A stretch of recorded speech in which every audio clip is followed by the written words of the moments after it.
Mag-aral ka nga.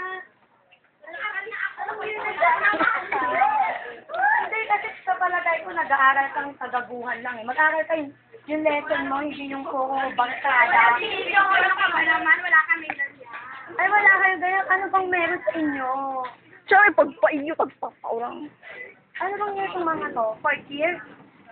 Hindi, mali mo ni Peter. Ano? Tapos na nakatalikod tayong ganyan. Ay, basta... Ah, natatakot kayo? Inosente? Takot may expose yung mga beauty nyo? Sige, tumingin kayo dito. Ano? Tingin kayo dito para may expose naman kayo. Tingin kayo dito. Kami ng May. Walang tama no. Kilala nyo pamilya ko.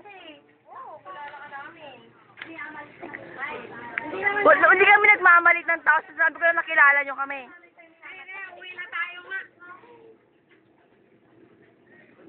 Ano? Ano ba yan?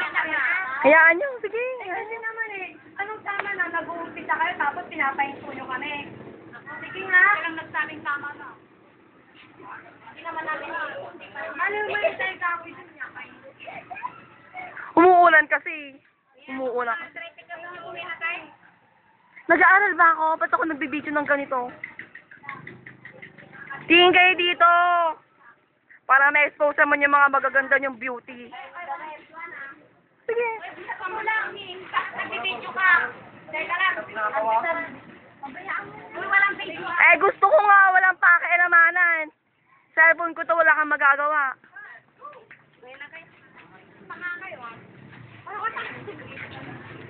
Pahintuin mo kung gamit mo tong cellphone ko. Kasi wala kami ginagawa sa inyo ah. Kayo una nagmamalabang siya. O hindi pala eh. May ginawa nyo kanina. Maghintay ka. Hindi po kasi kami nakikipag-away sa mga ano eh. Makikita ng utang. Edukado kasi kami, edukado. Yeah, edukado po kami. Kahit di po kami naka-uniform. Sila naka-uniform na nga. Ganun pa. Eh, nauna nga si Leon. Tutunga nga kami ng ganito. Eh, tanga. Bobo. You're such an idiot person. Dali na, ayusin ko muna eh. Kasi mamaya, sabihin nila kami. Wala kayong breathing. Ah. Sabi mo lang breathing. Naman na nga, hindi tayo nakikipag-away sa mga makikitid ang mga utak. Balik. Huwag ka nga alis. Nagagawa natin. Tara naman. Wala kaming ginagawa eh.